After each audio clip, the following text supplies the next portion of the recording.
What's good, everybody in the building, man? Today, guys, we have the Beretta 92 GTS. That is the Type G decocker twin sear, brand new model brought in from Beretta real recently now in the Centurion model, which was recently brought out in the full size model. Now, what does the GTS stand for? Well, as I stated before, you have the Type G decocker here, which you can feature and get yourself a half-cocked position, and then you have the brand new twin sear function that then puts that decocker not on the slide but on the frame. So you have a nice decocked position, you have a consistent overall trigger pull, and it's a more safe function having that safety presented on the slide. Now, one of the main differences, as stated before, is where that decocker is featured here. If you guys know me, you guys know that I love my Beretta M9A4, and this is also a decocker as well, but the decocker here is featured on the slide, whereas this version is featured on the frame.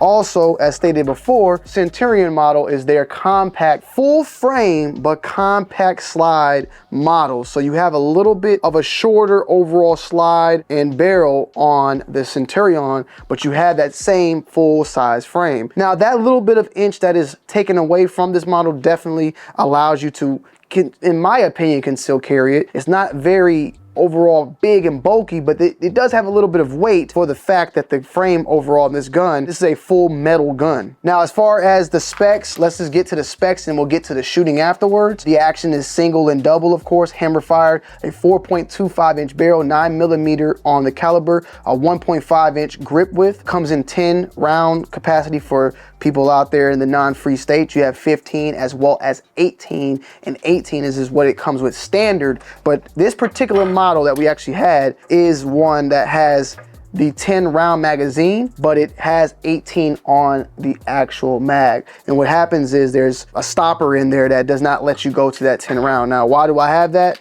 It's just the model that we are currently reviewing. I was able to run my 18 rounders from my Beretta M9A4 without an issue. So just wanted to let you guys know, you get the same exact magazines, but you have that stopper that stops it to 10, 15, or if you're lucky, you can get that full 18. It comes with 2 of those, by the way, as well as a hardcover case, which we actually showed also in the video, and you probably will see some of that B-roll. The overall height is 5.4 inches, overall length is 7.75 inches, overall width is 1.5, sight radius is 5.75, and the weight unloaded is 27.2. It also comes optic ready, which I like, and we utilized here the D-Law optic mount, which I like here a lot, and we're running that with the MPS, or the Steiner MPS, one of my favorite optics that I ran. And I've ran it on here as well, but we're currently running on this one, a Hollow Sun, but we're running those optic mounts on there. Now, Beretta does have their own version of those optic mounts that you can get as well. They just sit a little bit higher. I like these because they sit a little bit lower, and with some of the optics out there, you could sometimes get a co-witness. On this one in particular, we do not have that, so keep that one in mind. This does have a fiber optic front sight. For like this one in general is just a regular white dot. You have also, as stated before, a skeletonized hammer, so you have a consistent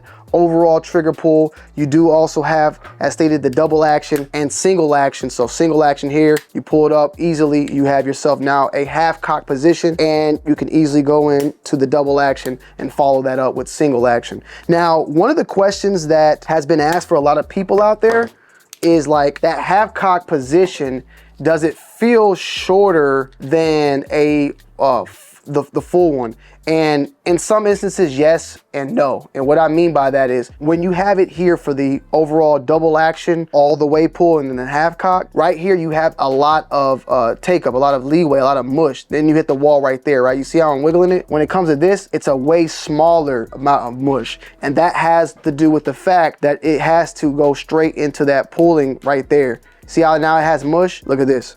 You have a lot more leeway. You're gonna start at a shorter distance pull overall than when you start here. You're gonna have to pull it from the very beginning, where you can start pretty much in a half cock position. You have yourself a shorter distance of pull in the trigger to get that double action shot. So why I said yes and no, the reason why I say yes and no is because you still have to pull it the same amount, but the walls hit at different spots. So this doesn't even give me nothing. This is literally like, I'm literally like at a 90-degree angle right here. So you still have to pull it the whole way. It's not like the trigger goes back when, like right here, when you go into the single action, you see that trigger goes all the way back. You have like way less of a travel time. The travel time is still the same. When you look at them, they're both still like at the same position, but there is a lot of leeway to go straight into and then until you hit that wall and then go into that double action shot. So hopefully I explained that pretty well, but yeah, that's how it works. It shot phenomenally. I really love Beretta. If you guys know, I love Berettas. I love specifically the M9A4. I mean, I love any 92 really.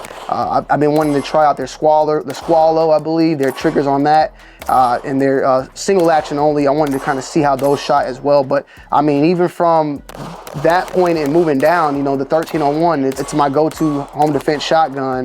You know, 92s, they also got the, there's new submachine.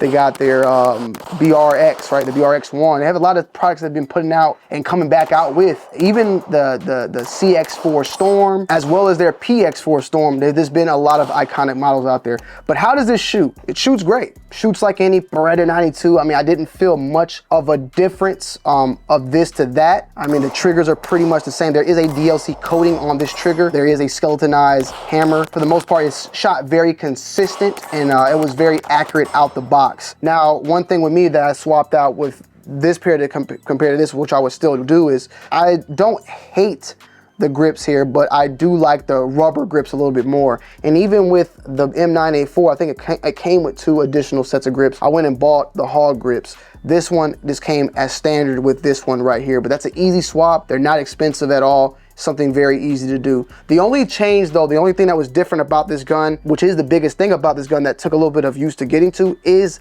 the actual decocker, which it may cause issues for some people out there. It doesn't necessarily for me, especially with me shooting a lot of 1911s recently. But when you're holding the gun and you put the grip right here, my grip at least, I run it high, you kind of have to make a decision whether you want to have it rest on that decocker or you want to run it off to the side. It has a ledge there for you to rest on there basically, so you can get a really good grip with the gun if that's what you want to end up doing, and it feels comfortable. But it was something getting used to because I'm so used to this on my Beretta. Like, I'm used to this where there's nothing there. I have all that room. The decocker's above my finger. But it makes sense now from a standpoint of, you know, if you're running it and you want to go into double action, you know, I have a short thumb, so you can do it that way. Whereas this one, you know, you're on the decocker, you can easily just come underneath it. You don't have to do, it's a little bit easier to actuate that safety, in my opinion, from, you know, yes, you have to move it up, but you don't have to, like, I don't even do it that way. I usually use my left hand to do it, where you could just do it with one hand here. But I don't think that the reason why they went with the frame decocker is a little bit more safe. They feel like it's a more safer mechanism, especially with that twin sear technology that is now, you know, put into there to allow for that, you know, half cock position as well. Because obviously, you know, a double action, single action pistol is very good for, you know, your carrying options out there, because you can keep one in the chamber like this and safe, and you can keep one in the chamber but not have to worry about it sitting in that cocked position and then going off on you. With it in the half cock position, you are good to go. It's gonna take an extremely long trigger pull to actuate that, you know, pistol and make a round go off. So I understand it and I like it, and I think that it's for someone out there to make their own decision whether they like it from a frame standpoint or from a slide standpoint. But from a safer standpoint, just in general, in my opinion, I think that it is safer this way. The creepy thing about a M9A4, if you can see right here, this little thing popping out, when the hammer hits that, of course, that's when the bullet goes off. Now, how does the decocker work to let the hammer go down without the bullet going off? Well, when you move this, you're slowly, you could see this is rotating up and going upwards, so when the hammer actually strikes down, it's not hitting that, which is then, you know, hitting the pin to make the bullet go off. So what's going on is you're rotating that, going up, and then you have the hammer hitting it. So in a way, it's very safe, but there's a lot of error that could occur, that if that does not rotate up, you might be, you know, SOL. Now with the frame, it's all into the frame, into the twin sear that's focused on in this area right here. You see, obviously, this thing is not moving, it's not doing nothing when I do that. So, and it doesn't even hit the pin. It's all featured in the frame that's stopping that from going all the way. So all in all, it's really a preference at the end of the day of what you may like or what you may want. For me, it's very exciting because I never shot a Centurion model, a compact model, of the Beretta 92, but this is their brand new model coming in for that with their brand new GTS function. They want to, of course, you know, continue to push the envelope forward with this classic model, making it even more safe for people out there that may not like that Type G decocker on the slide. Now you have that option on the frame. This is also available in the full size model as well. So, you know, it's a very nice overall pistol. When it comes to the Berettas in general, the 92s, they're just extremely smooth, buttery. The slide, the action, like everything is just, it's butter, bro. It's a buttery, sexy overall gun. And even though this is a little bit more pricey, these operate the same exact way, and they shot the same exact way in my opinion. A little bit more weight there, but that's about it. So let me know you guys' thoughts and opinions down below in the comment section. If you like the new GTS models, like I stated before, they have the GTS model, they have the GTS full size, I think an XL or XI or something. They have like the Squalor. They have a lot of new products that they have put out recently. A lot of what they have showed as shot from the 92 line. Of course, they got even much more coming in for the BRX, their SMG pistol, and just tons of other models that Beretta. The 1301 with the new chisel machining stock. I love that one as well. So a lot of stuff down the pipeline. If you want to see more, let me know down below in the comment section. And as always, I love y'all. I appreciate y'all. I'm out. Peace.